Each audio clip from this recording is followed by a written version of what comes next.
My name is Rowan Laird. I'm 39 years old, and for the past 12 years, I've been the silent backbone of Crosshatch Freight Co., tucked into a beige corner office on the third floor of a building no one ever photographs. My title, Senior Operations Analyst, never changed, though the systems I built reshaped how we moved freight across 5 states. I wasn't flashy.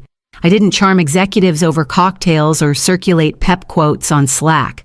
I worked early, late, in between, and when the numbers dipped, I found out why. They called me reliable, like it was both a compliment and a lid. I didn't push back. Let the loud ones take credit in meetings while I stayed behind polishing the logic trees that kept everything upright. I never needed applause. I just needed the system to work. And it did, until they stopped looking at results and started chasing something shinier. Today is Thursday, the last of the quarter. There's a review meeting at 10, and after that, people expect me to return to my desk like I always do. Pull performance reports, tweak schedules, mentor the newer analysts who still confuse upstream with downstream. But they won't get that today. Not because I'm angry, not because I was overlooked, because this has been in motion for a while now. Quieter than the noise upstairs, but infinitely more permanent. At 9:58, I slide the envelope into my bag. Heavy cardstock, sealed. My name handwritten in the top corner. I spent longer than I care to admit deciding what to write on that paper, what tone to take, what truths to include. Not everyone would understand. That was fine. I wasn't planning to be understood. I was planning to leave exactly the way I worked, quietly, precisely, and impossible to undo. The conference room smelled like burnt coffee and nervous anticipation. I took my usual seat near the back 3 chairs from the wall, same view of the LED screen, same untouched notepad. I'd reviewed the quarterly numbers the night before. Freight efficiency was up, 7.3% bottlenecks in central dispatch were down, and our route optimization software, my software, had finally pushed us below a 2% error rate. It was a solid quarter. But no one looked at me. Adrienne Foster, our director of operations, stood at the front with her signature polished poise. She opened with a few wins sprinkled in the usual performance highlights, then shifted. As we evolve into the next phase of growth, she said we're aligning leadership with the energy and vision needed to inspire change. I knew the language before she even finished the sentence. Tessa Rayner sat 2 seats ahead of me, practically vibrating with self-satisfaction. She wore a white blazer lipstick too bold for a freight room, and that newness that only ever worked in rooms where memory was short. She hadn't even been here 18 months. I'd corrected her freight zone coding in March, but here she was, smiling like she already knew. After the meeting ended, people shuffled out, offering polite applause and empty congratulations. Adrienne caught my eye and gave the smallest tilt of her head. I followed her down the hall without a word. She gestured to the chair across from her desk. "Rowan," she began. "I want to start by saying how much we value your work, your consistency, your systems thinking. You've really anchored this team. That was the first red flag. Praise up front always meant a pivot." But she continued after a lot of careful discussion. "We've decided to move Tessa into the director of ops role." I didn't blink, didn't flinch. I just waited for her to finish. "There's been a shift in our strategic vision," she went on. "Tessa brings a dynamic energy that aligns with our external-facing priorities. We need visibility, leadership, presence." I reached into my bag, pulled out the envelope, and set it gently on the desk between us. "I appreciate the opportunity," I said quietly. "Thank you for everything." Adrienne stared at the envelope like it had bitten her. "Rowan, I don't think this is necessary. We hoped you'd stay on to support the transition." I stood. I won't be transitioning anyone into a role they didn't earn. And with that, I turned and walked out the silence behind me louder than any applause. The envelope sat where I left it, centered, untouched, stark against Adrienne's glass desk. I didn't look back when I left the room, but I knew she wouldn't open it right away. She would wait. Maybe out of politeness, maybe out of fear. There's something unsettling about a resignation that arrives without anger, without raised voices or bruised pride. Just clarity. No one asked what was in it. They never do. People assume its standard 2 weeks notice may be a list of outstanding projects, the obligatory thank you paragraph. They wouldn't imagine what I'd actually included: dates, framework, references, IP declarations, legal confirmations filed months in advance, a sealed letter addressed not to Adrienne but to the corporate legal team, time-stamped and notarized. It wasn't dramatic. It was precise. I'd built something they didn't know existed. Or maybe they did, and they just didn't believe I'd walk away with it still in my hands. In the lunchroom, a few co-workers offered quiet nods. One of the junior analysts, Casey, gave me a sympathetic look but said nothing. The news hadn't traveled yet, or if it had, they hadn't made the connection. They wouldn't understand why I was still calm, why I didn't storm out or beg for reconsideration. They thought I was leaving empty-handed. But what they didn't know was that the envelope wasn't the end, it was the opening move. Something I'd been working toward for years, tucked between long nights, silent weekends, and a system more valuable than any title they could have given me. Back at my desk, I opened my laptop, entered my credentials, and archived the last batch of internal documentation under my personal secure cloud. Nothing proprietary, nothing stolen, just the parts that were always mine. VeerLogic started on a whiteboard wedged between my toolbox and a stack of paint cans in the corner of my garage. At first, it was just a series of sketches, reaction flows, frustration scribbled in dry erase ink after long days watching Crosshatch repeat the same operational failures like clockwork. I wasn't trying to build something big. I was trying to stop bleeding time. The patterns were always there. Lost containers, delayed handoffs, wasted miles on routes that could have been optimized with even the most basic forecasting model. But every time I brought it up, I was told to keep it lean or let the new team take a crack. So I stopped trying to convince them and started solving it on my own. The first version was rough-coded late at night after I logged off from Crosshatch, pieced together in an old laptop that wheezed when it compiled. But it worked. Not just to analyze gaps, but to adapt. VeerLogic didn't just flag inefficiencies, it rerouted in real time, using live freight data and proprietary algorithms I wrote from scratch. The logic adjusted itself. It learned. Over the next 4 years, I refined it, improved the UI, hired 2 part-time freelance engineers out of Austin, bought a secondhand server stack, and converted the back half of the garage. By year 2, I'd signed 2 licensing deals, small regional freight providers, both under NDAs. Their route loss dropped by double digits. One even offered to back me if I ever went public. I wasn't ready for that. I didn't want the noise. I wanted proof. Meanwhile, Crosshatch ran my internal systems into the ground. One of my models saved them over $3 million in rerouting and error mitigation. They never put my name on the memo. Tessa presented the results at the regional summit, called it a collaborative team success. I stood at the back of the room and watched her mispronounce the core features of a system she'd never seen in its entirety. That was when I stopped waiting for recognition. My resignation wasn't an emotional decision. It wasn't about betrayal or pride. It was timing. Quiet, deliberate timing. They were shifting their structure, chasing optics, betting on charisma. And I'd already built the solution they didn't realize they needed until they wouldn't have it anymore. I filed the last internal handover report, logged out of the system, and shut my laptop. Then I opened another screen, VeerLogic's live dashboard. 2 partner clients, stable flow, no system alerts. I clicked over to the new beta integration queued for next month and activated the build. The day after I handed Adrienne the envelope, I showed up at 8:00 a.m. Sharp, same as always.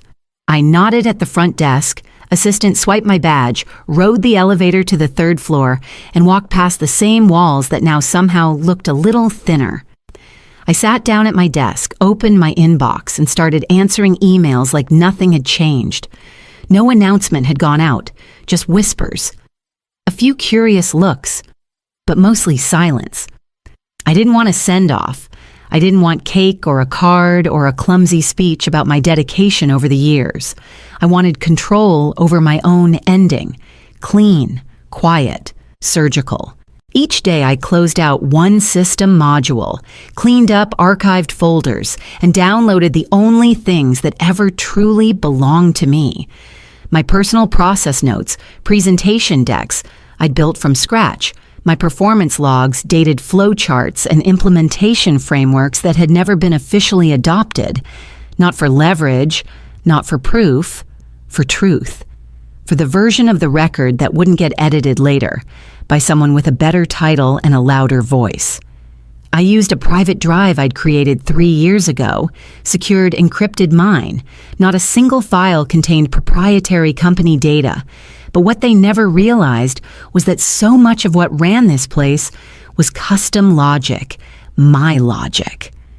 Written into scripts, layered into workflows, patched into flawed systems, so subtly they thought it was native. They wouldn't understand what they lost until it unraveled. Late Thursday afternoon, 4 days before my last day, Tessa drifted by my desk. She had a latte in one hand, phone in the other. And she leaned her elbow on the edge of my cubicle wall like she owned it. Still here, she asked, grinning like this was a game she'd already won. I didn't look up, still finishing what I built. She made a sound that was halfway between a laugh and a scoff. Well, good for you. I'd be using PTO by now. But I guess we all have different priorities. I closed a tab and turned to face her, calm and flat. Make sure you understand how the system works, I said. Her smile faltered for half a second, then returned brighter and more artificial than before. I'll be fine. People want fresh energy. I nodded. Fresh energy is good. So is infrastructure. Don't forget the difference. She blinked, then turned away with a toss of her hair and something about a sync call she was late for. I turned back to my screen and continued documenting. Not for them, for the version of this story I knew would one day be rewritten. On my last morning at Crosshatch, I left the house the same way I had every workday for over a decade. Coffee in a thermos badge, clipped to my bag shoes, quiet on the pavement.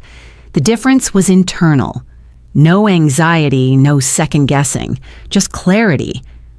I didn't say goodbye. Not out of bitterness, but because it didn't feel necessary. I'd already said what mattered with the systems I built, the standards I left behind, and the envelope still resting in Adrienne's office unopened as far as I knew. At 4:58 p.m., I logged out for the last time. I cleared my browser, powered down the monitor, and left a neat stack of printed handover notes on my desk. Nothing dramatic, just enough to let the absence echo. On the way out, the office manager offered me a small potted succulent in a ceramic mug that read, "Keep going." I thanked her, set it gently in the break room on my way past, and stepped into the elevator. Ethan Webb was waiting in a black sedan just outside the building, parked one space past the employee zone. He didn't wave, just nodded once when I opened the passenger door. We didn't talk much on the drive. He wasn't the small talk type, and neither was I. We pulled into a quiet corner booth at a coffee house in Northeast, the kind of place with no Wi-Fi and handwritten menus. The folder was already on the table, matte black crisp edges, my name on the tab. "This is the final version," he said. "We adjusted for your IP ownership and added full integration rights on your end." I opened it, scanned the terms, equity, autonomy, license control team, selection, and something else I hadn't expected. Co-strategic lead on Halcyon's national freight architecture rollout. It wasn't a role, it was a seat at the table.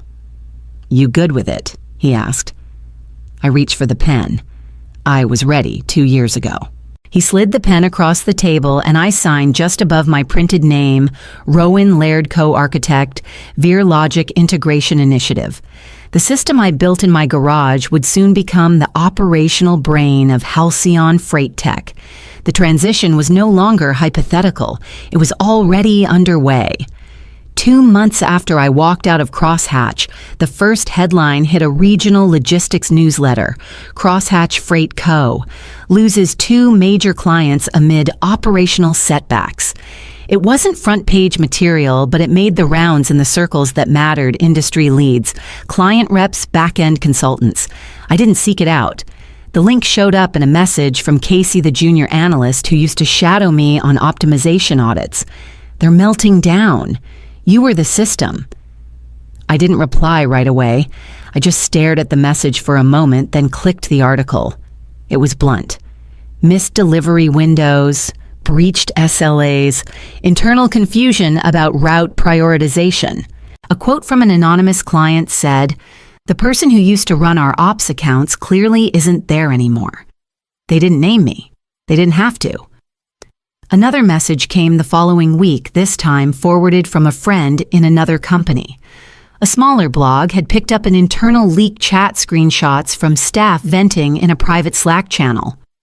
One message read, "Tessa replaced the Monday ops brief with a wellness vision board session." I wish I was kidding. Another one, "We've been told to stop asking detailed questions." It would have been funny if it hadn't been so predictable. I didn't feel smug. There was no part of me that wanted to gloat. I just felt a steady confirmation deep in my chest, that quiet certainty you get when everything unfolds exactly the way the data said it would. The numbers never lie. The systems either hold or they break. And when they break, you find out who built them.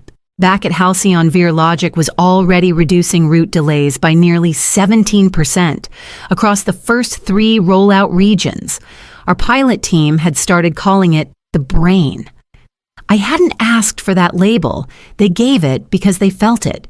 Because something that had always been invisible at Crosshatch was now impossible to miss. The email arrived just after lunch on a quiet Tuesday. The subject line read, "Apology." The sender, Adrienne Foster.